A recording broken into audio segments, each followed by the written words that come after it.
¿Me ven? ¿Me Hola, ven? ¿cómo están? Muy buenas noches con todos los presentes.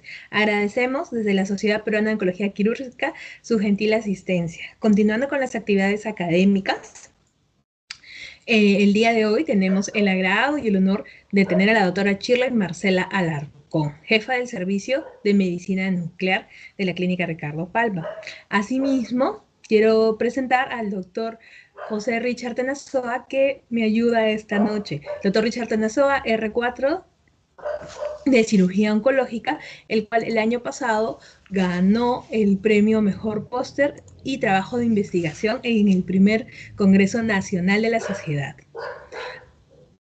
Richard, ¿algunas palabras? Sí, doctora, más bien muchas gracias. Privilegiado de estar juntamente con ustedes y también de participar de esas actividades académicas. Y sobre todo, pues, doctora, tener pues el privilegio de tener estas conferencias y también, obviamente, participar. Así que les insto a todos los ponentes, a todos los participantes, a que también puedan subir sus pósters y concursar, porque de hecho es una gran oportunidad. Me olvidaba presentarme. Soy la doctora Estefi González, cirujana oncóloga de mamas de la Clínica Ricardo Palma y Liga contra el Cáncer. Bueno, quería decir unas par de palabras acerca de mi amiga y colega, la doctora Alarcón. Ella es especialista en medicina nuclear con experiencia en genealogía molecular y morfológica, gammagrafía PET-CT, PET-CT y terapias metabólicas, yodo y lutencio, para tratamiento oncológico y no oncológico. Y el día de hoy vamos a tener la charla de aplicaciones del PET-CT en oncología desde la perspectiva quirúrgica. Agradecerte, Shirley, tu tiempo y agradecerte todos ustedes brindando esta conferencia. Muchas gracias. Perfecto, entonces empezamos. Empezamos porque he tratado de resumirlo todo. Es bastante extenso, pero estoy tocando las patologías más comunes y más importantes. Entonces, antes de hablar del PET-CT en oncología quirúrgica, tenemos que saber que el estudio de PET-CT nos va a permitir evaluar el grado de la actividad tumoral de los tejidos que vamos a analizar, vamos a valorar la eficacia de los tratamientos, por eso es que muchas veces lo usamos para el restadiaje y la respuesta al tratamiento, y va a permitir realizar el seguimiento del paciente, valorar en el caso sobre todo de la inmunoterapia, si es que hay toxicidades, cómo está la respuesta y recurrencias de enfermedad, ¿no? Una pequeña introducción para tener en claro que existen diversos radiotrazadores para localizar determinadas actividades tumorales de acuerdo a lo que más sobreexprese este tipo de tejido. Cuando nosotros hablamos de un estudio PET-CT, este radiotrazador se produce comúnmente en un ciclotrón, luego se hace todo un proceso de radiofarmacia donde se formula el marcaje del, en este caso el radioisótopo, el fluoro 18, que es el más común, con la fluorodesoxiglucosa, y luego, después de un proceso de esterilización, se suministra la dosis para el paciente y se inyecta, y después de un tiempo determinado vamos a adquirir las imágenes y vamos a tener las imágenes metabólicas. Es un estudio funcional y metabólico donde se va a valorar cómo están las actividades del trazador que tenemos en el cuerpo, en las células. Tenemos captaciones fisiológicas y también las captaciones mayores, que son las patológicas. Tenemos diversos radiotrazadores y estos tienen un diferente tipo de semivida física. ¿Qué significa esto? Que van a tener una distribución y una rápida, en el caso del carbono 11, en algunos radiotrazadores eso tiene una vida muy corta, ¿no? Pero en el fluoro 18 tiene una semivida de casi 110 minutos, lo cual lo hace bastante loable para poder realizar diferentes estudios. Pueden obtenerse, como ya mencioné, la mayoría se obtienen del ciclotrón o también de un generador germanio-galio, como el caso del galio 68, para estudios de tumores neuroendocrinos y cáncer de próstata, como el PSMA, ¿no? Entonces vamos a hablar del más utilizado en la práctica clínica, que es el fluor 18-FDG. Eso nos va a permitir localizar, dirigir el tratamiento y el seguimiento de la recurrencia de diferentes tipos de patologías oncológicas. Hay que tener en cuenta que el incremento no es específico de las células cancerosas. Tenemos tejido inflamatorio, tenemos pacientes con prótesis valvulares, con enfermedades del tejido conectivo, donde va a haber una captación de ese radiotrazador. No es específico del tejido tumoral, pero tiene una mayor acumulación. Entonces, hay que tener en cuenta la biodistribución, cuáles pueden ser las variantes que eso puede presentar, y que existe patología benigna que puede imitar malignidad. Para eso es que tenemos que limitar nuestros falsos positivos de acuerdo a la casuística que presentemos, ¿no? Entonces, la fluoresoxiglucosa este radiotrazador que es muy benevolente, que es el que más se utiliza y que va a emitir una radiación gamma, que es la que va a ser detectada por el equipo. Es importante... Shirley, discúlpame, has cambiado de slide porque solo se puede observar hasta la segunda. ¡Ay, Dios mío! Sí. ¿Ahora sí lo ven? Sí, ahora sí. No sé si es la señal o algo así, pero lo voy a hacer en esta presentación. ¿Te parece? Sí, perfecto. Ya. Entonces, tenemos diversos radiotrazadores. No, lo más que se pueda. Como mencionaba, y recalcar que no, el Fluor18FG, que es el radiotrazador más utilizado, no es específico de las células tumorales. Puede presentarse en tejido inflamatorio y en patología benigna, ¿no? ¿Cuál es el principio por el cual se utiliza el Fluor18 en la patología oncológica? Y es porque este tejido prolifera y hay abundante oxígeno, pero esas células van a metabolizar la glucosa a través de un proceso que es la glicólisis anaeróbica. Entonces, vamos a tener que el aumento de la demanda de glucosa va a ser una de las características más importantes para poder tener la captación metabólica en este tipo de estudios.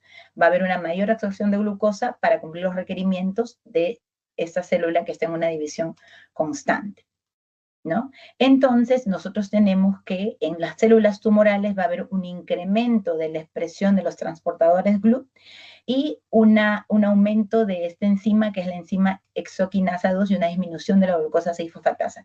De tal manera de que por este principio el Fluor18FDG ingresa a través de esos transportadores y es captado gracias a el incremento de la producción de la exoquinasa 2 y es retenido ya que no puede continuar la vía metabólica de la glucosa, solo se va a quedar metabólicamente atrapado en las células tumorales. Y esto gracias a que se sobreexpresan transportadores GLUT1, GLUT3, hay un aumento de la enzima exoquinasa 2 y hay niveles disminuidos de la glucosa 6-fosfatasa, que podría ser el proceso inverso de la glucosa, pero ya que estos niveles disminuyen, la glucosa 6-fosfatasa se queda atrapada en la célula tumoral, ¿no? Entonces tenemos que tener en cuenta que hay factores que van a afectar la eficacia clínica de este estudio PET, sobre todo el tamaño tumoral, el tipo de grado, el grado tumoral. A menor grado tumoral hay una menor captación del FDG. Entonces, eso es lo que ha incentivado a crear nuevos radiotrazadores que tengan mayor sensibilidad y especificidad para determinadas patologías. Tenemos que, de acuerdo a la celularidad, también van a poder expresar con mayor o menor avidez el FDG y tener en cuenta que hablamos ya de una heterogeneidad en la captación porque hablamos de un microambiente tumoral, ¿no?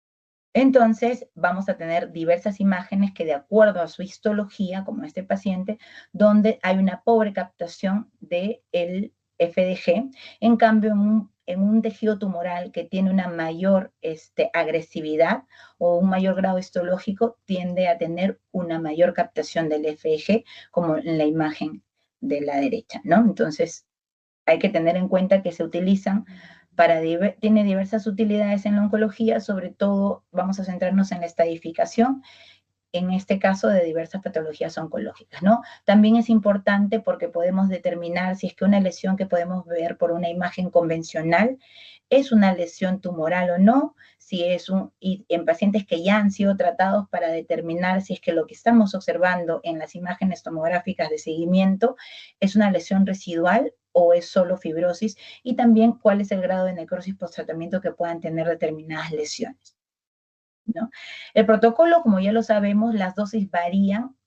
Con el advenimiento de las nuevas tecnologías de PET, la tendencia es a que estos equipos híbridos tengan una mayor capacidad de resolución espacial, con lo que puede detectar lesiones de menor tamaño con poca cantidad de radiotrazador. Entonces, en toda la perspectiva de hacer una radioprotección del paciente, se está yendo a usar equipos digitales que nos permiten el uso de menor cantidad de radiotrazador por kilo de peso, y de tal manera que se compensa esto por la mejor resolución espacial para tener una mejor detección de las imágenes. Es importante hacer una buena historia clínica, tener en cuenta qué imágenes tiene o con qué imágenes acude el paciente para poder hacer una comparación, y también podríamos hacer una fusión con resonancia en caso de patologías del sistema nervioso central.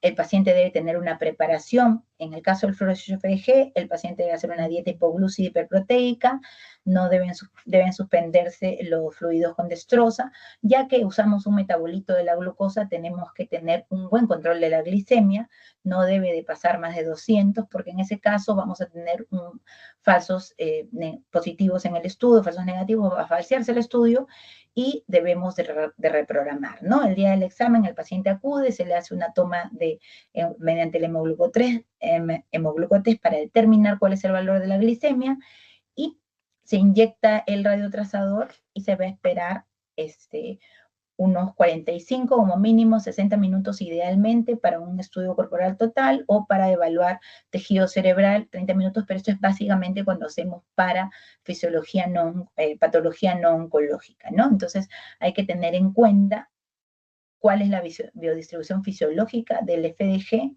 y cómo se capta fisiológicamente normal en los tejidos, como el cerebro, el miocardio, la excreción que es a nivel genitourinario, ¿no? Entonces, tenemos áreas de captación normal, como sobre todo a nivel del sistema nervioso, las áreas que consumen más glucosa, y hay que tener en cuenta que el paciente tiene que venir bien preparado, porque eso nos va a falsear. Pacientes que son diabéticos, que consumen metformina, pacientes que hacen un ayuno muy prolongado, pacientes de que han colocado la insulina previo al estudio. Entonces, tenemos que tener todas estas variables, porque lo más importante para poder analizar un estudio de PET con FDG, que es el radiotrazador más utilizado a nivel mundial para la mayoría de patologías oncológicas, es que el paciente esté bien preparado para poder tener un estudio correcto y valorar la captación fisiológica, y luego evaluar todo lo que sea como una captación patológica, ¿no? Tenemos que los cartílagos metafisiarios captan, la vejiga, las vías de excreción, ¿no? Y tener en cuenta de la simetría también, que es muy importante en las captaciones. Entonces, centrándonos en la parte oncológica, cuando hablamos de neurooncología, en patologías como pacientes con lesiones como un glioblastoma multiforme, el PET-CT se utiliza. No tiene tanta indicación porque obviamente al tener una mayor acumulación en la sustancia gris, no vamos a tener tanta utilidad con el FDG. Pero cuando, por ejemplo, si contáramos con un radiotrazador como carbonio metionina, podríamos hacer un mejor estudio, ¿no? Un mejor estudio para poder ver cuál es la actividad tumoral en determinadas patologías. Entonces, podemos utilizarlo para seleccionar para el objetivo de la biopsia, para poder localizar mejor dónde está la actividad tumoral, pero en este caso tenemos que hacer imágenes tardías para poder tener una correcta captación. Cuando tenemos estudios que por imágenes convencionales como la resonancia no son muy concluyentes, podemos pedir un estudio para también hacer una planificación de la radioterapia, como este paciente en el cual le hacen un estudio y se ve una imagen que parece quística en la resonancia, y cuando le hacen el estudio con FDG se ve que hay una captación que nos habla de una recurrencia, ¿no? También porque nos permite ver cuál es la heterogeneidad de esta lesión. Un punto muy importante es cuando hablamos de linfomas del sistema nervioso central en pacientes inmunocomprometidos. Tenemos diversos trazadores como el FMISO, como el carbono 11 metionina que he mencionado, ¿no? Y a mayor agresividad del tejido, un glioblastoma multiforme, o sea, los tejidos que son más agresivos van a tener una mejor captación en el FDG, ¿no? Y también nos va a permitir valorar qué tanta respuesta hubo al tratamiento cuando lo hacemos con el fluorotimidina, ¿no? Que es muy importante para valorar si es que hay o no hay proliferación celular y ver si es que hay una buena respuesta o no hay una buena respuesta. Cuando hablamos de tumores de cabeza y cuello, realmente el Fluor 18-FDG tiene un impacto significativo en la estadificación, en la evaluación terapéutica y en la vigilancia. Está indicado en las guías, sobre todo para estadios 3 y 4, en cavidad oral, orofaringe, hipofaringe, laringe y senos paranasales.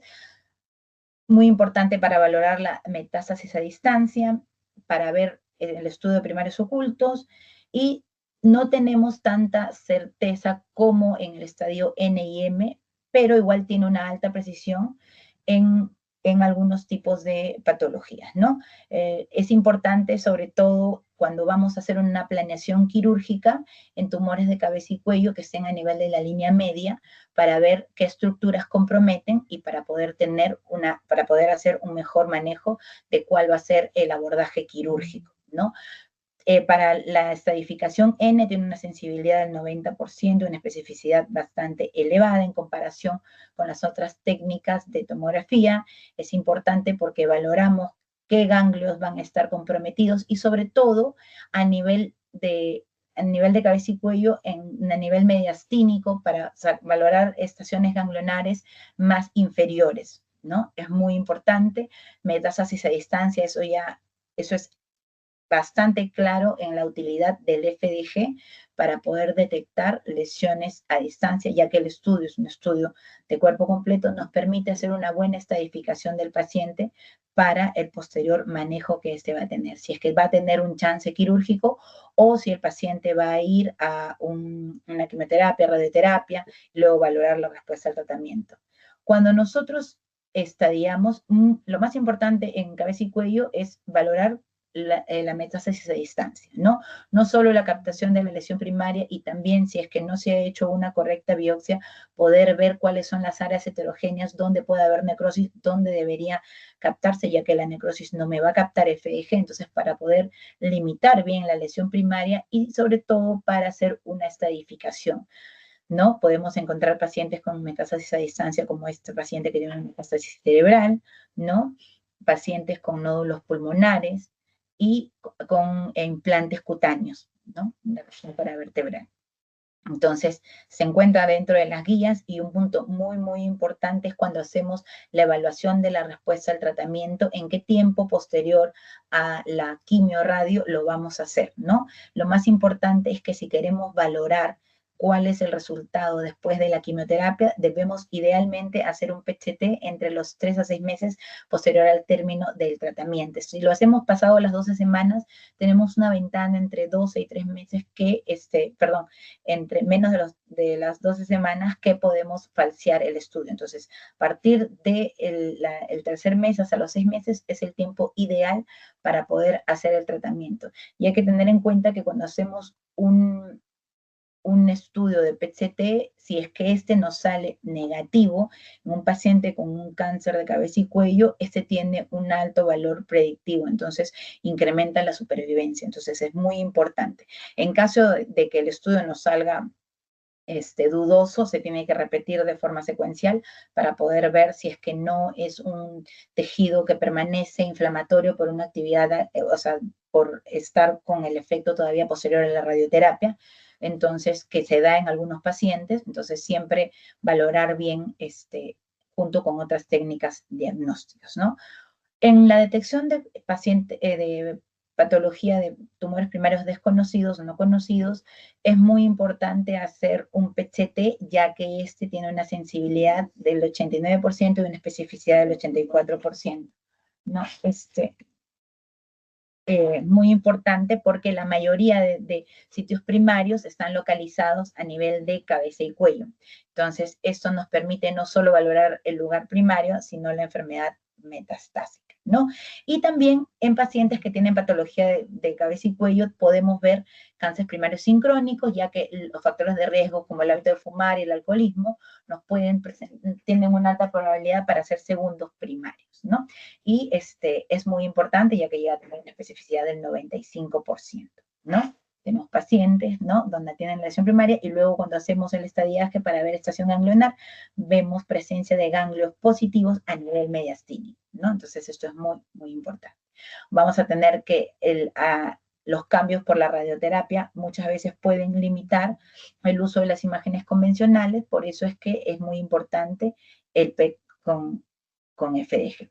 En el caso del carcinoma de tiroides, cuando hablamos de cabeza y cuello, tiene ciertas indicaciones, sobre todo cuando un paciente hace, sobre todo para valorar un pronóstico en pacientes de alto riesgo, para ver pacientes que van a ser refractarios al yodo porque están haciendo una negatividad, están haciendo un síndrome tenis, que es una elevación de marcadores tumorales como la tiroglobulina y un rastreo con yodo negativo, ¿no? Entonces se indica el PET-CT para poder valorar si es que hay captación o lesiones que no han sido evidenciadas en el rastreo, a pesar de que podemos tener un PET-CT que incrementa la sensibilidad, igual se indica. También en pacientes con un alto riesgo de recurrencia, tiene un valor pronóstico porque una mayor captación en el FDG nos va a hablar de un peor pronóstico, mayor chance de hacer una refractaridad. Y en pacientes que han sido operados, ¿no? Y requieren una reintervención, sobre todo en cáncer de tiroides, es importante para ver que no haya más lesiones que indiquen que el paciente es tributario de una medicación complementaria como inhibidores de la tirosina quinasa u otros tratamientos, ¿no? Entonces, siempre hacemos en pacientes para valorar, sobre todo para valorar la yodorefractariedad, lo utilizamos muchísimo en pacientes con rastreo negativo y incremento de marcadores tumorales como la tiroglobulina. Cuando hablamos de los nódulos pulmonares, el NPS en el PET-CT, este es muy importante para poder valorar las características, sobre todo en aquellos que son espiculados, lobulados, con márgenes regulares, ver cuál es la captación que van a tener, pero tener en cuenta que la captación también va a depender, uno, del tamaño y la resolución de acuerdo al equipo que yo presente y de acuerdo a la celularidad que tenga, ¿no? Un nódulo pulmonar sólido que tiene un riesgo inicial de malignidad puede tener hasta, o sea, su chance de tener ya compromiso ganglionar y a distancia también se incrementa, ¿no? Entonces, depende mucho el tipo de la histología que va a tener esta lesión. Hay lesiones como el tumor carcinoide que van a tener una baja captación, a diferencia de los carcinomas neuroendocrinos, de células grandes que tienen una captación bastante alta, como el carcinoma pulmonar de células pequeñas, ¿no? Y en el adenocarcinoma, sobre todo el lipídico, tiene una baja captación, ¿no? Este es un ejemplo de un paciente con una lesión pulmonar que realmente tiene una pobre captación y cuando le hacen la biopsia tenía un SUVmax de 2, ¿no? Era un tumor carcinoide.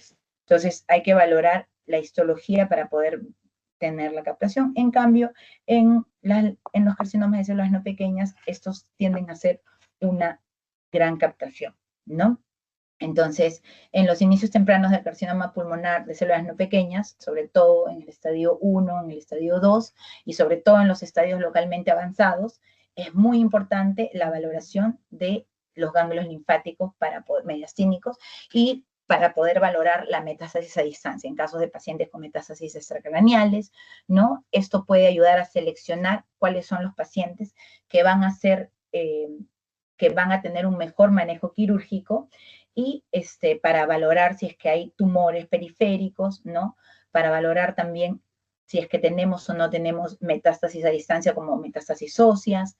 Entonces, este estudio es muy sensible para valorar imágenes, que no es el ideal porque se sigue solicitando la resonancia, pero para valorar imágenes cerebrales y pacientes con enfermedades oligometastásicas que van a tener menos de 5 lesiones, ¿no? Entonces, también un punto muy importante es para seleccionar el lugar de la biopsia donde se va a realizar la biopsia, ¿no? Entonces, en el carcinoma pulmonar de células no pequeñas está indicado en todos los estadios y sobre todo para la valoración de los ganglios mediastínicos, ¿no? Entonces, acá lo tenemos. Y para evaluar la respuesta al tratamiento, para valorar la recurrencia, también lo vamos a solicitar, ¿no?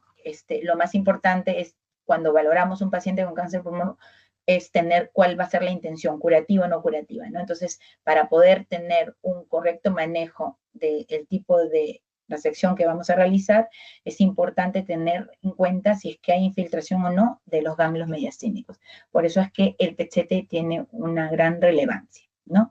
Igual en los diferentes tipos de células pequeñas, ¿no? También en la evaluación inicial. Y es importante en la indicación para valorar si es que hay metástasis cerebrales, pero esto viene complementado con estudios de resonancia cerebral, ¿no? Entonces, esto es muy importante en el seguimiento y en pacientes que reciben tratamiento de inmunoterapia, también vamos a valorar la buena respuesta que tienen y está indicado el PET-CT para valorar la avidez. Muy importante tener en cuenta, ya lo he mencionado varias veces, qué tipo de histología tiene el tumor y de acuerdo a eso, la captación que la vamos a tener, ¿no? Entonces, para seleccionar el sitio de biopsia, para estadificar, para planificar la radioterapia también es súper importante y siempre acompañado para descartar una metástasis cerebral con una resonancia de cerebro y como ya lo mencioné, cuando hacemos inmunoterapia en el paciente para valorar la respuesta a los inhibidores de la tirosinquinasa, ¿no?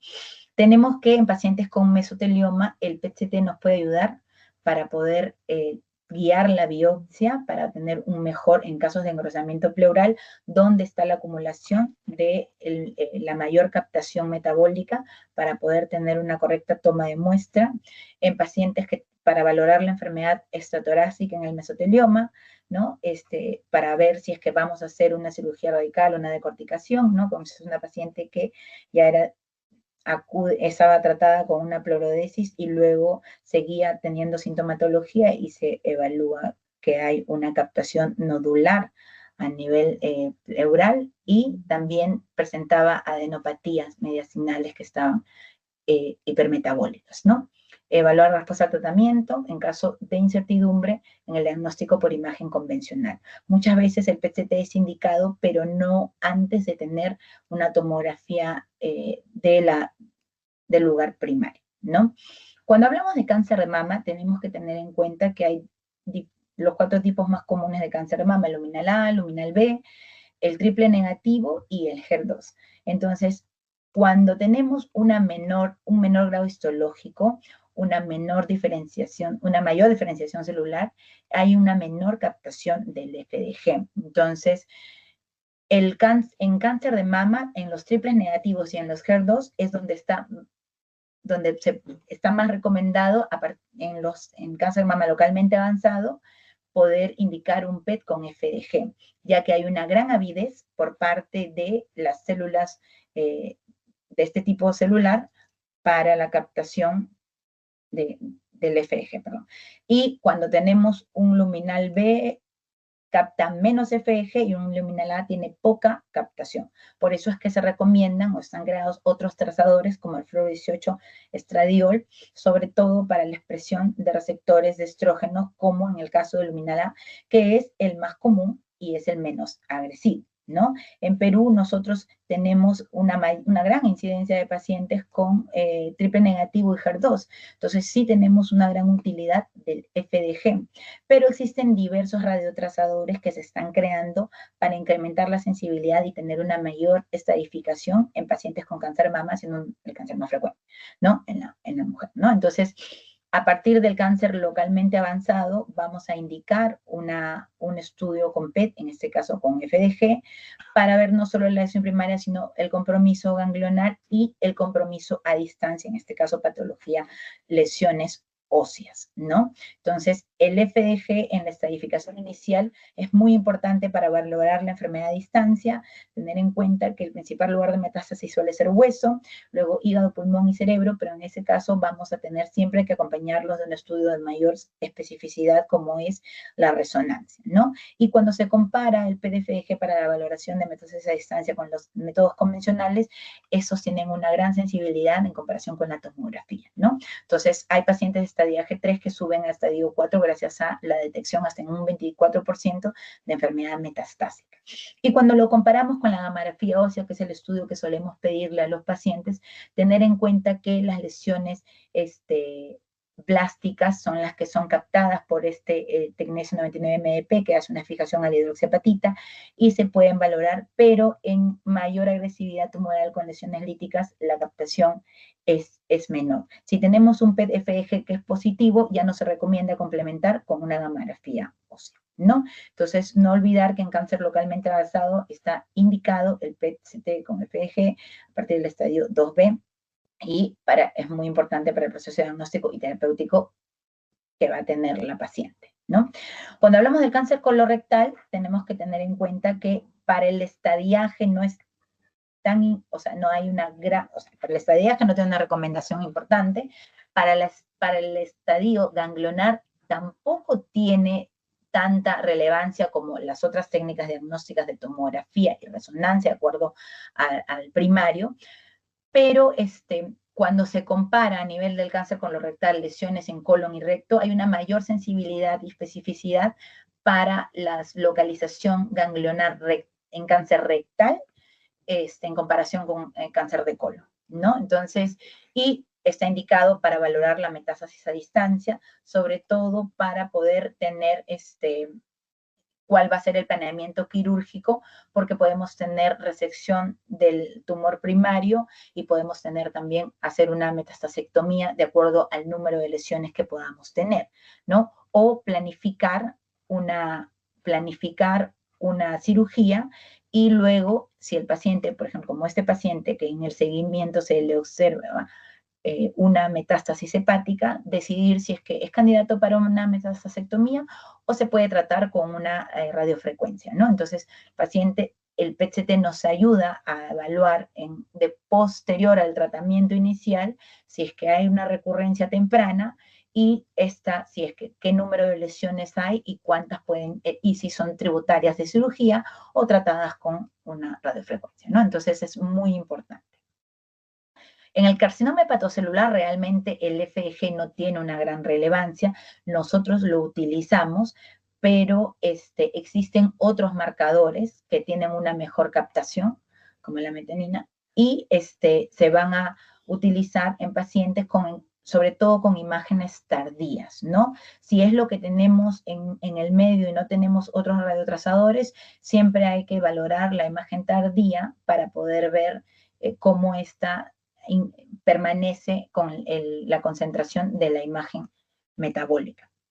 Y sobre todo a mayor diferenciación, por una biopsia donde yo tengo una mayor diferenciación, voy a tener una mejor captación del FDG, ¿no? Ese es un paciente de 66 años que tenía un hepatocarcinoma operado y 6 años después empieza a tener un incremento de la fosfetoproteína y se le hace un PET-FDG y se evalúa pues que tenía una masa a nivel de esplénica que tenía una captación considerándolo un implante secundario, ¿no?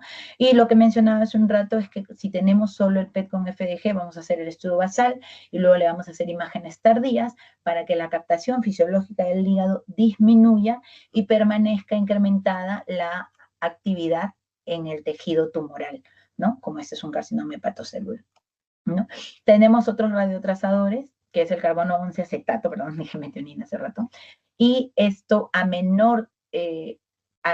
un tejido más diferenciado y una mayor captación por el carbono 11 acetato, pero a mayor desdiferenciación hay una mayor captación por el FDG. Entonces, en ese sentido, sí nos brinda una utilidad cuando tenemos una biopsia donde hay un grado 3, por ejemplo, como en este paciente, donde sí hay una captación del FDG y una menor captación del acetato, ¿no?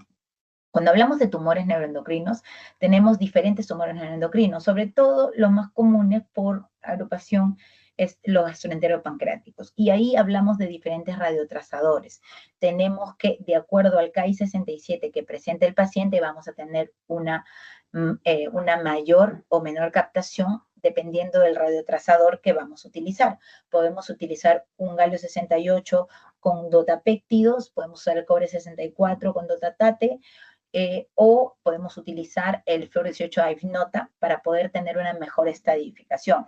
Siempre se hace una resonancia para valorar las lesiones hepáticas, la tomografía si se sospecha de lesiones pulmonares, porque esos son más sensibles, específicos en ese tipo de lesiones, y para valorar metástasis a distancia, el diagnóstico inicial de estadificación de un tumor neuroendocrino, sobre todo G1, G2, se va a pedir un PET con galio 68 dotatate, ¿no? Entonces, esto se vio que cuando se comparaba con las imágenes tradicionales del indio pentriótide, tenía una mayor sensibilidad y tenía un impacto en el manejo del tratamiento, porque hasta un 44% de pacientes en este metaanálisis se vio que tenían una mejor estadificación, lesiones que tenían menos de 2 centímetros, que tenían una poca sensibilidad a través de los estudios gamagráficos, incrementaban su detección gracias a los estudios de PET. De por sí, el PET, por tener una mejor resolución cuando se compara con un SPECT,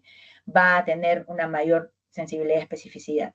Pero en lesiones menores de 1 centímetro también, sobre todo en el cobre 64, podemos tener una mejor detección de las lesiones, ¿no? Y hay varios estudios que hablan de la seguridad y la eficacia en este tipo de patologías y la capacidad de detección con una alta sensibilidad, y el PET con galio 68 dotatate realiza un cambio de manejo entre un 35 y un 40% en la mayoría de estudios que se han realizado, ¿no?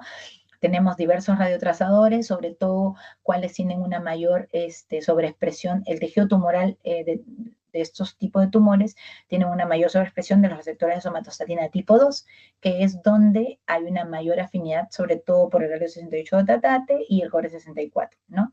A diferencia del galio, el cobre es una molécula que ahora está trabajando no solo para tumores endocrinos, sino también para próstata, porque tiene un tiempo de semivida mayor, su rango de positrones permite que tenga una mejor resolución espacial, o sea, en términos simples, tengo un menor tamaño de lesiones y voy a poder, lesiones metastásicas, voy a poder detectarlas mejor, ¿no? Para no esperar en una lesión que no define por el tamaño un ganglio, poder hacerle ya un diagnóstico inicial y no tener que hacer controles a 3 meses o a 6 meses. Esa ventaja me da este tipo de radioisótopos, ¿no? Entonces, tenemos diversas indicaciones que ustedes ya las conocen. Sobre todo, lo único que cambia en el 2020 es que en pacientes que tengan sintomatología o incremento de marcadores tumorales, se indica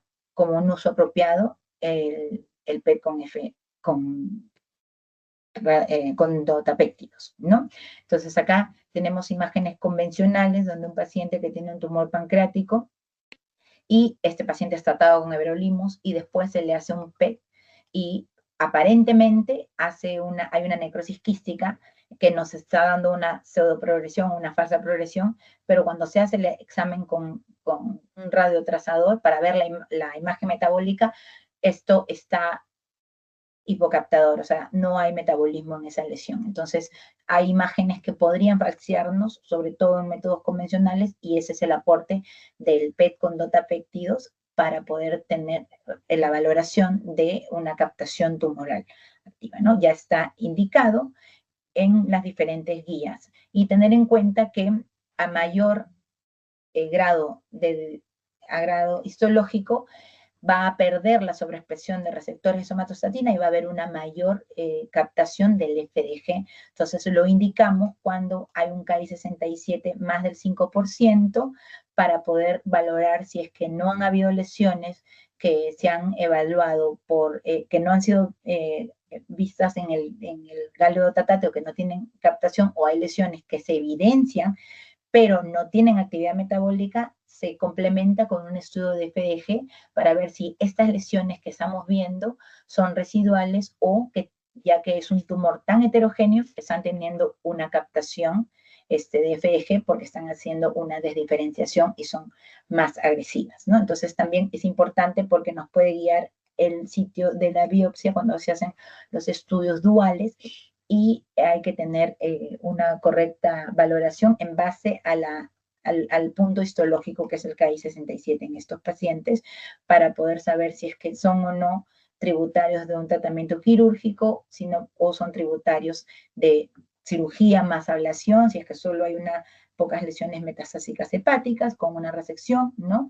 Por ejemplo, un carcinoma de páncreas que no cumple criterios para poder ser resecado y tiene solo una metástasis hepática, entonces nos ayuda en la valoración del planeamiento quirúrgico, ¿no? Y bueno, ya mencioné esto, cuando indicamos un FEG, si es que sospechamos de una enfermedad heterogénea, sobre todo en grados intermedios G2, cuando el KI67 está entre el 5 y el 10%, solemos pedir para complementar este estudio. Y este es el punto más importante que manejamos en medicina nuclear, porque es a mayor diferenciación, va a haber una mayor captación en caso de cáncer de tiroides por el yodo, en los tumores endocrinos por el PET con dotapéptidos, y en el caso del cáncer de próstata de una mayor captación por el PRO18-PSMA o el Galio-68-PSMA, ¿no?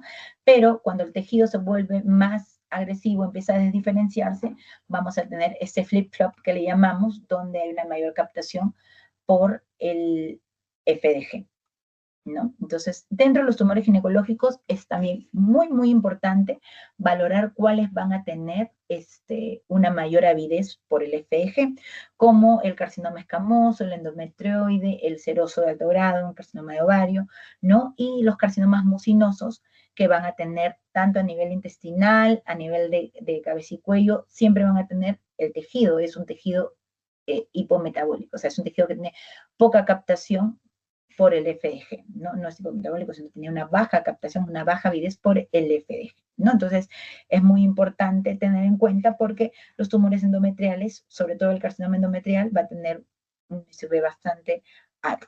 Pero en este caso, como vemos, es un tejido con poca captación, heterogéneo, con áreas hipocaptadoras del radiotrazador y no tiene una gran avidez por el FDG, ¿no? Entonces, en el cáncer de cervix vamos a tenerlo para una estadificación, sobre todo a partir del estadio 1B, para poder descartar diseminación a distancia, para valorar la respuesta al tratamiento. Es importante, a partir de las 12 semanas, valorar, porque ya el efecto actínico ha disminuido, y tener en cuenta, igual que en cáncer de cabeza y cuello, que si es que sale equívoco, hay que repetir a los 3 meses, ¿no? Eso es muy, muy importante, y también para detectar las recidivas en esos pacientes. En carcinoma endometrial, el FG es muy importante, como lo muestra este metaanálisis, para poder detectar la infiltración ganglionar con una sensibilidad que puede llegar hasta el 72%, una especificidad del 94%. Este paciente tenía una tomografía donde había unos ganglios sospechosos y ya era diagnosticado un carcinoma y se le hace el PET y obviamente se ve cómo está toda la captación a nivel de las cadenas ilíacas, ¿no? Entonces, en el carcinoma endometrio es importante dependiendo del estadio, para evaluar respuesta, para planificar radioterapia y cuando se sospecha de una recurrencia, porque hay imágenes que puedan estar dudosas por la tomografía o por la resonancia, y para poder evaluarlo, ¿no? Cuando hablamos del carcinoma de ovario, utilizamos el PET-CT, ya casi voy a terminar, porque lo he hecho muy larga, creo, y para el estadio inicial, como un alto valor pronóstico para tener en cuenta cuál va a ser el tratamiento quirúrgico, para valorar para ver qué tanto compromiso hay y ver si es que cumplen los criterios de resecabilidad, ¿no? Para el planeamiento del tratamiento, básicamente, es muy, muy importante. Después de la quimioterapia, para ver si es que hay sospecha de recurrencia, también por incremento de marcadores tumorales. Y cuando el paciente se sospecha de una carcinomatosis peritoneal, no siendo el estudio más importante, igual tiene una gran relevancia para poder valorar la infiltración peritoneal, como en el caso que estamos mostrando, ¿no? Y la metástasis a nivel hepático, como tiene el paciente, ¿no? Entonces, es muy importante en sospecha de recurrencia, con incremento de marcadores tumorales, para estadificar y para valorar la respuesta al tratamiento posterior a la cirugía. ¿no? Entonces, ver si es que hay o no hay metástasis hepáticas, si es que hay compromiso ganglionar a distancia, no solo en la región pélvica, en el carcinoma de ovario. En el caso del melanoma, es muy importante saber que no reemplaza a la biopsia con ganglio centinela, sobre todo en estadios bajos, no tiene una gran relevancia. A partir de los estadios, del estadio 3 es muy recomendado para valorar la enfermedad a distancia, valorar si es que hay una enfermedad oligometastásica y ver si es que el paciente va a ser tributario de cirugía o va a requerir una terapia neoadyuvante como una inmunoterapia, ¿no? Ahora se utiliza mucho la inmunoterapia, entonces usamos un PET de estadificación y luego valoramos la respuesta al tratamiento y vemos cómo este paciente que tiene un melanoma cutáneo nodular, luego se le hace el análisis molecular y es un BRAF 106, tiene la mutación y se le hace el tratamiento con inmunoterapia, el dabrafenib más el trametinib, y luego como hay una reducción tanto de la captación a nivel de la glándula suprarrenal izquierda como a nivel de el nódulo pulmonar que está captante, que en la imagen inferior vemos que ha disminuido su captación, ¿no? Entonces estamos hablando de que hay una buena respuesta al tratamiento y que se debe continuar. Entonces, esto, como ya lo mencioné, a partir del estadio clínico 3 es recomendado el hacer un estudio con PET-CT.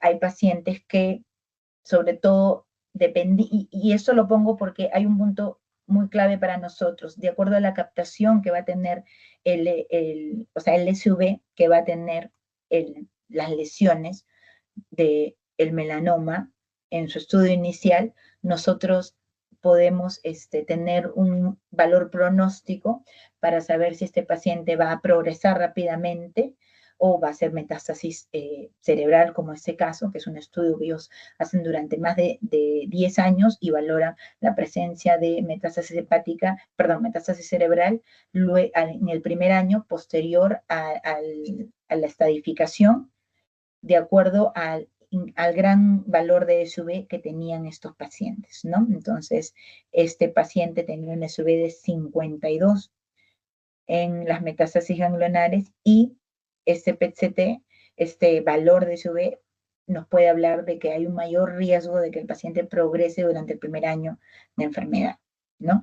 Y para terminar, en el cáncer de próstata, nosotros tenemos que desde el año 2022 ya está aprobado por la FDA la indicación del PET-PSMA, sobre todo se inicia con o sea, en pacientes de riesgo intermedio, desfavorable o riesgo alto, de acuerdo al ISUP o el score de Gleason, vamos a pedir este estudio, el FLUORO18-PSMA, y vamos a poder valorar si es que hay lesiones pélvicas, si está localmente avanzado o si ya hablamos de un estadio avanzado en el cáncer de próstata, ¿no? Entonces, a mayor ISUP o mayor score de Gleason, se suele pedir el PPCMA, porque si lo valoramos en razón del PSA, se creía que teníamos que tener un PSA de estadiaje mayor de 20 para pedir, pero cuando hablamos de recurrencia bioquímica no cumple estos valores. Ya ahí los valores o la detección de lesiones en pacientes con una sospecha de en una recurrencia bioquímica son con valores de PSA menores, ¿no? Y nosotros tenemos diferentes radioligandos del PSMA. En el Perú utilizamos el FLOR18-PSMA 1007 y tenemos también, que lo menciono, se pueden utilizar trazadores con tecnesio 99. En países donde no se cuenta con tanta tecnología PET, esa puede ser una herramienta diagnóstica de estadiaje, sobre todo en pacientes de alto riesgo o de riesgo intermedio desfavorable. Entonces, para estadiar al paciente y valorar si hay lesiones ganglionares extralocorregionales o a distancia, el PET con FLOR18-PSMA tiene una gran relevancia, ¿no? Estas son las indicaciones en el estadiaje para valorar la recurrencia bioquímica en pacientes, sobre todo para estadiar al paciente si es que es tributario o no de una terapia con lutecio. Y otras indicaciones muy importantes que todavía no están aprobadas, pero que se están desarrollando, es la cirugía radioguiada con tecnesio 99 PSMA para el mejor abordaje quirúrgico de los pacientes con cáncer de próstata. Entonces, se hace la inyección, se inyecta al paciente 18 a 24 horas antes de la cirugía el tecnesio 99 PSMA, se hace la imagen a las 3 horas diagnóstica y luego en sala de operaciones se ingresa como una cirugía radioguiada de melanoma, una cirugía radioguiada de mama, para poder detectar los ganglios que están concentrando este radiotrazador y poder valorar dónde están y hacer una resección quirúrgica adecuada, ¿no? Y sabemos que está indicado y ya forma parte de todas las guías en recurrencia bioquímica, sobre todo para el estadiaje N y M, para valorar la presencia de lesiones metastásicas en hueso y viscerales, que de repente con la gamografía y con la tomografía, que siguen siendo lo aprobado por el BCGW3, el grupo, igual se ha mostrado que tienen una mayor sensibilidad y especificidad, sobre todo para valoración ganglionar y valoración de metástasis a distancia, ¿no?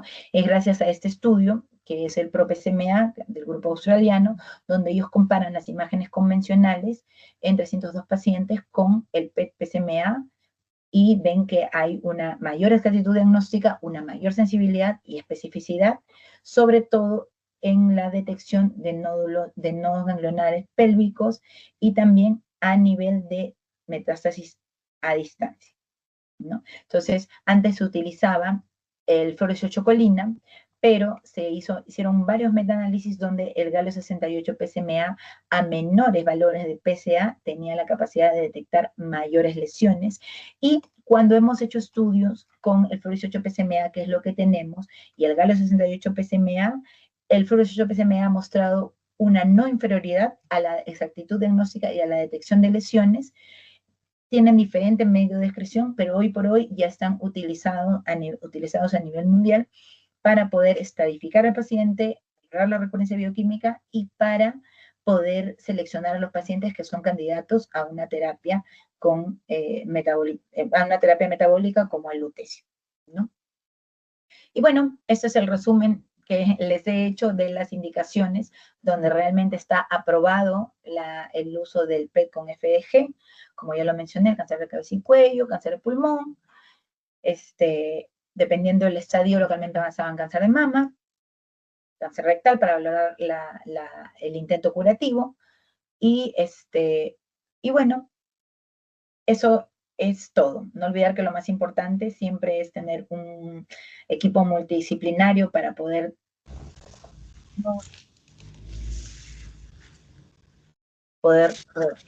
trabajar en conjunto. Y bueno, eso es todo. Muchísimas gracias. Muchas gracias, Shirley, por esta espléndida exposición. De verdad, muchas gracias por darte el tiempo para compartir con nosotros toda esta genial información. Es muy diferente tenerla en los artículos que poder ser digerida y que ya haya sido procesada y puesta para nosotros. Muchas gracias, Shirley. Vamos a empezar el bloque de preguntas. Yo quisiera empezar preguntando, sé que lo has mencionado, pero me gustaría que puedas volver a hablar sobre las lesiones líticas y la avidez por el FDG en cáncer de mama.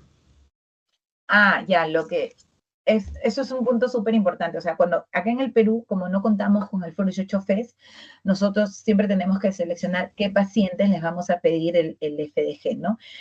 Entonces, los métodos convencionales solicitados son la gamografía ósea, tomografía para el paciente, y sobre todo porque producen lesiones osteoblásticas. Entonces, las lesiones osteoblásticas van a tener una gran captación por el tecnesio 99 MDP. Pero cuando hablamos de lesiones líticas, la gama ósea pierde la sensibilidad y la especificidad, porque salvo que haya un reborde esclerótico de una resolución porque ha recibido radioterapia, la lesión, o porque hay tanta destrucción a nivel del hueso que produce una ruptura cortical, entonces ahí ese reborde esclerótico podemos verlo. Pero si es que no pasa esto, no vamos a tener captación y podemos tener falsos negativos en una gamografía ósea y decir que el paciente no tiene una MED ósea. En cambio, las lesiones líticas sí tienen una gran avidez por el FDG y se valoran mejor en los estudios pues, con PET en comparación con la gamografía ósea. En pacientes con cáncer de mama que tiene, en primer lugar de metástasis es el hueso, ¿no? Muchas gracias. Ya continuamos con las preguntas. Muy bien, doctora, magnífica presentación, de verdad. Nos hemos quedado todos pues atónitos porque es una información muy vasta y de verdad felicitarla, doctora. Y ahora tenemos una pregunta aquí de parte del doctor Jonathan Rodríguez. Menciona, buenas noches, gracias por la ponencia. Sin duda alguna, la utilidad del PET-CT se está ampliando. La pregunta, doctora, ¿cuál es la utilidad del PET-CT en el carcinoma medular de tiroides y cuál sería el mejor radiotrazador en este caso? En el carcinoma medular de tiroides también tiene una indicación para el FLO18F, ¿no? Tenemos otros trazadores como tenemos trazadores de imagen convencional, como la metayodo-bencilguanidina, que también se pide este estudio con yodo 123 en la parte diagnóstica. Tenemos otros radiotrazadores PET como el F-colina, que no lo tenemos tampoco en el Perú, y podríamos ayudarnos con el FLO18FG de acuerdo al estadio que tiene el paciente, ¿no? Sobre todo si es un paciente que ya es operado y tiene una elevación de los marcadores tumorales, ¿no? Como la calcitonina, podríamos solicitarlo, ¿no? Entonces, hay que tener en cuenta que si el carcinoma medular de tiroides tiene una mayor agresividad, va a tener una mayor captación en el FDG. Sí, se recomienda el FG, sí, claro que sí. ¿Existen otros radiotrazadores? Sí, el fluordopa, el fluor18-dopa es el ideal, pero tampoco lo tenemos en el Perú, ¿no? Entonces, sí existen otros radiotrazadores en base a tu pregunta y también los que utilizamos para los tumores neuroendocrinos, que es el galio 68 con dotapéptidos, también están indicados para el carcinoma medular de tiroides. Tampoco lo tenemos en el Perú, que suena un poco, pero pronto llegará, así que tengamos fe. Cuéntame. Excelente, doctora, muy bien. Entonces hemos quedado ahí muy bien con la respuesta. Ahora, de parte del doctor Edgarian Quiroz. Buenas noches. En los adenocarcinoma de esófago, cuando existe un compromiso clínico T2 y son lesiones de alto riesgo con un tamaño tumoral mayor a 3 centímetros, hay invasión linfovascular. Se prefiere la quimiorradiación y posterior a este tratamiento se opta por el PET-CT para evaluar la respuesta al tratamiento. Muy bien. La duda está, doctora, en aquellas lesiones que son CBOR 2, que están siendo tratadas y estadificadas con el TNM de esófago, ¿qué tan sensible es emplear el PET-CT justo en este grupo de pacientes de unión esófago-gástrica? O tal vez bastaría básicamente con una tomografía tóraco-abdominal, ya que al menos las guías del NCNN no las discrimina. ¿Qué opinaría ahí, doctora? Posterior en un cáncer de esófago que ya ha sido tratado con radioterapia, el PET-FDG para valorar la respuesta al tratamiento pasadas las 12 semanas sí tendría una utilidad, sobre todo en ese tipo de carcinomas, ¿no? De la unión esófago-gástrica. Entonces, sí lo indicaría. Y, bueno, no es tan sensible, pero nos va a dar una mayor utilidad para valorar si es que hay una respuesta pasada las 12 semanas y ver qué tanta es la captación de la actividad metabólica, si es que no tenemos concluyentes los otros métodos diagnósticos. O sea, no lo usamos de forma rutinaria, pero tiene una utilidad pasada las 12 semanas después del tratamiento radioterapéutico. Muy bien, doctora. Entonces, en ese caso creo que bastaría básicamente con la tomografía tóraco-abdominal, ¿verdad? Sí, Okay. tiene menos sensibilidad. Sí, esa es la pregunta. Sí. Excelente, muy bien. Entonces, seguimos con el doctor Jorge. Aquí tenemos una pregunta. Felicitaciones a la doctora Marcela Alarcón, muchas felicidades. Primera pregunta, doctora. Acá son 4 preguntas planteadas, sí, 4 preguntas. 5 diría, ya. Primera, ¿se debería indicar PET en cáncer de mama localmente avanzada, respondedor antes y después del tratamiento sistémico en forma rutinaria? La respuesta sería sí, o sea, está indicado el PET con FDG en un cáncer de mama localmente avanzado. Antes y después del tratamiento, antes para hacer una correcta estadificación, para valorar metástasis a distancia, y después del tratamiento. La pregunta de forma rutinaria es lo único que es el intrincado ahí, pero sí se recomienda a partir de un cáncer de mama localmente avanzado hacer una estadificación con FDG. Entonces sí lo pediría. Obviamente eso es antes de cualquier tratamiento y luego lo pediría como una respuesta al tratamiento de acuerdo a lo que se haya decidido, ¿no? Muy En el bien, melanoma muy bien. cutáneo. Ahora, ¿Qué en el estoy leyendo? melanoma Esas son las cutáneo. preguntas, ¿no? ¿No? Doctor, cuando hay compromiso ganglionar en melanoma cutáneo debut, ¿también de forma rutinaria, doctora? No, ahí no. No ha mostrado una mayor sensibilidad que, que, que los otros estudios, ¿no? En el PET-CT. Ok. Era, Muy bien, entonces en melanoma sí no debería ser de forma para rutinaria. Muy metástasis a bien. Y en el distancia caso, sí, doctora, pero para compromiso ganglionar, que fue la pregunta, ¿no? ajá, No ha exacto. mostrado una mayor sensibilidad y especificidad en comparación con las técnicas convencionales. Perfecto. Muy bien, doctora. Entonces, tercera pregunta. ¿A partir de qué valor del SUV max deberíamos considerar una lesión como sospechosa?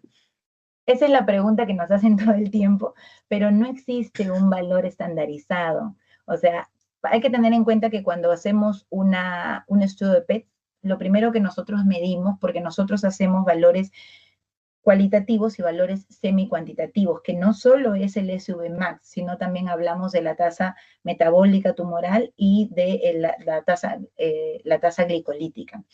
Entonces, cuando nosotros evaluamos respuesta al tratamiento.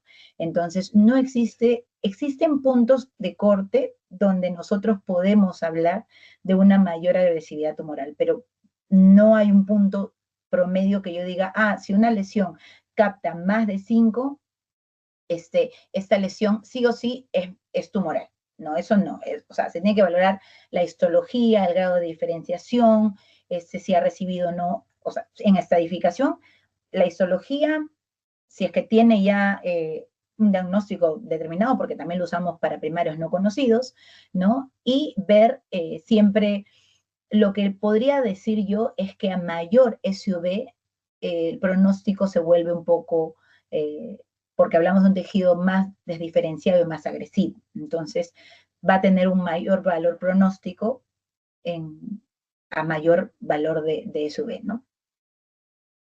Excelente, Así. excelente. Entonces ahí el valor pronóstico quizás sí me serviría quizás de un aporte, ¿no? Bueno, existen valores predictivos y valores pronósticos cuando hablamos de un PET-CT. Por ejemplo, cuando tenemos un PET-CT en cáncer de próstata y hacemos un estudio con Fluor 18-PSMA, nosotros hacemos una cuantificación de todas las lesiones que se conoce como el SUV-min, ¿no? Y esto, que es qué tanto están captando, yo puedo hablar de la predicción para que el paciente que va a ir a una terapia con lutecio sé que va a ser, qué tan buen respondedor va a poder ser, ¿no? Y también tenemos valores pronósticos que, por ejemplo, la mayoría de valores pronósticos nos los da el FDG, ¿no? Porque como es más agresivo, a mayor captación va a tener mayor agresividad ese tejido y su pronóstico no va a ser tan bueno, ¿no? Entonces, eso es lo que puede ser. Muy bien, excelente, doctora. Cuarta pregunta. ¿Se planea adquirir un ciclotrón propio para poder hacer de manera más frecuente ese tipo de estudios? Yo, si me quiero yo comprar un ciclotrón propio, o si alguien desea adquirir un ciclotrón. No entendí muy bien esa pregunta, pero si bien un ciclotrón es costoso, hoy por hoy en el Perú tenemos 2 ciclotrones, uno se encuentra operativo, que es el que alimenta a los 3 centros de medicina, de PET-CT que se encuentran en el Perú, ¿no? Realmente las estadísticas nos dicen que por cada 1.000.000 de habitantes se debería contar con un equipamiento PET, ¿no? No estamos en esos rangos estadísticos a nivel mundial, pero yo sí, en lo que tengo conocimiento, el futuro de la medicina nuclear, sobre todo para el desarrollo de nuevas moléculas, está por venir. O sea, hay varios proyectos que van a desarrollar más moléculas para tener una mejor estadificación de los pacientes, ¿no? Eso sí sé. Muy bien, doctora. Entonces, un futuro brillante en PCT. Vamos a ir avanzando. Y la última pregunta, doctora, mira, dice acá. ¿El PET podría reemplazar a la biopsia de médula ósea ante la sospecha de invasión a este nivel en cáncer de mama? Yo creo que no. O sea, tenemos, por ejemplo, cuando hablamos de linfomas, que es otro cápite, ¿no? Sí tiene ya el PET con FDG un alto valor predictivo. Pero en cáncer de mama, yo creo que no podría reemplazarlo, ¿no? Ese es mi. Mm. Muy bien, doctora. Y si se trataría de una micrometástasis, tal vez, doctora, el PET-CT tuviera la capacidad de poder detectarlo, tal vez. Lo que pasa es que depende del tipo de equipo que tú utilices. O sea, nosotros, hay un punto muy importante. Se dice de que la resolución de las lesiones en PET-CT, por ejemplo, en nódulos pulmonares, tiene un tamaño determinado como los 8 milímetros, ¿no? Entonces, que menos de eso ya no hay una buena captación. Pero hay lesiones que son muy ávidas por el FDG y tienen 4 milímetros. Entonces, acá, ¿qué importa? Uno, la buena dosis que le hayas usado al paciente por kilo de peso. Segundo, ¿qué equipamiento tienes? No es lo mismo un PET digital que un PET analógico, porque su sistema de reconstrucción permite tener una mayor sensibilidad de lesiones más pequeñas.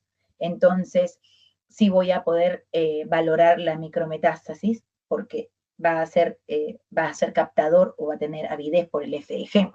Pero tengo que saber muy bien, sobre todo, qué nos pasa en cáncer de próstata, cuando realmente una lesión ganglionar única es una micrometástasis o es una captación que podría darse de forma fisiológica, ¿no? Entonces, hay que tener varios valores, o sea, seguir un score de clasificación como el PROMIS, que a mí me gusta muchísimo, para hacer un TNM de imagen molecular y ver en cuanto a la captación. O sea, nosotros valoramos mucho nuestros patrones de captación, por ejemplo, cuánto capta el hígado, cuánto capta el pool mediastínico, y de ahí podemos decir si una lesión realmente por imagen metabólica es sospechosa de acuerdo a su tamaño tumoral, ¿no?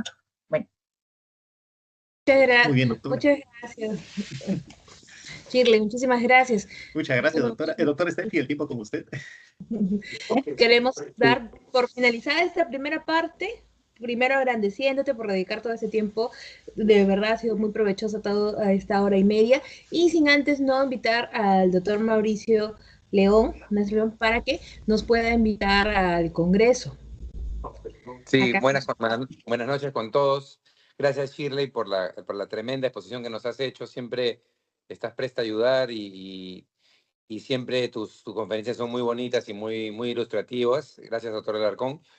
Queremos, no sin antes, acabar este Zoom, este meeting mensual. Ya faltan 2 semanas para este gran congreso internacional en Cusco. Hemos hecho un tremendo esfuerzo para llevar más de 50 médicos nacionales y 18 extranjeros. Vienen de España, de Estados Unidos 5, de Colombia 5, de Argentina, de Costa Rica, de Brasil, un doctor experto en cirugía robótica. Y vamos a tener muchas sorpresas, como el premio Abbott de investigación. Ya hemos recibido muchísimos artículos y pósters para este gran congreso, así que del 16 al 19, el martes 16 de septiembre es el curso del taller pre-congreso. Vamos a tener módulo de biopsias de mama, el módulo de taller de enfermería oncológica, el taller de grapado y energía, muy interesante. Ahí lo están viendo en las pantallas. Y a partir del miércoles 17, 18 y viernes 19, el congreso en sí, dividido en varios bloques de cabeza y cuello, ginecología oncológica, urología, mamas, piel, el módulo de cirugía robótica, neurocirugía, y es multidisciplinario. El 95% de las charlas vamos a hablar de cirugía. pero también va a estar la doctora Botero, Ana Botero de Estados Unidos, de Baptist, está yendo para hablar la parte que es radioterapia. La doctora Shirley Alarcón, que nos ha expuesto hoy día, va a estar en varios temas de medicina nuclear. Vamos a tener al doctor Haller, que la vez pasada me lo presentaste, Shirley, en el congreso que hubo en Lima, también experto en medicina nuclear de Colombia, y así, expertos de España. Vamos a tener el oncólogo clínico, el doctor Henry Gómez Moreno, mi gran amigo, va a estar ahí también complementando a nosotros que hablamos de cirugía.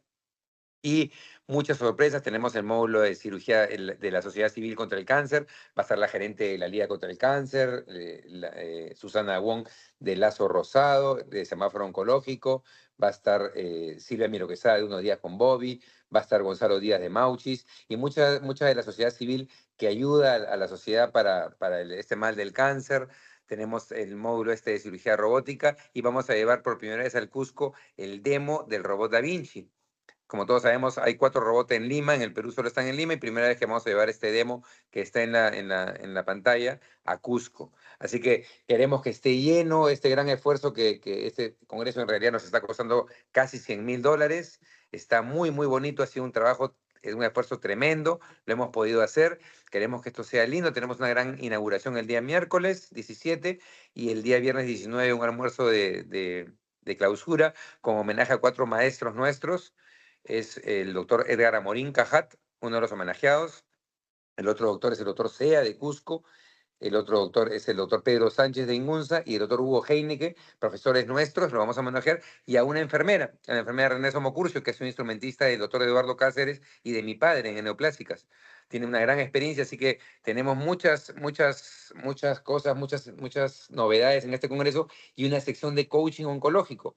Va a hablar la doctora abogada Marita Pastor, experta en coaching oncológico, para ver lo que es la parte no solo médica de tratamiento, sino también como el sentir del paciente y de la familia, ¿no? Entonces, los esperamos a todos. Faltan 2 semanas para este gran congreso internacional con casi 20 profesores internacionales y más de 50 nacionales. Muchas gracias, Shirley. Muchas gracias a todos por su atención y vamos a seguir con estas novedades y estas reuniones mensuales y nos vemos en Cusco. Buenas noches. Gracias. Muchas gracias. Richard, gracias, Estefi.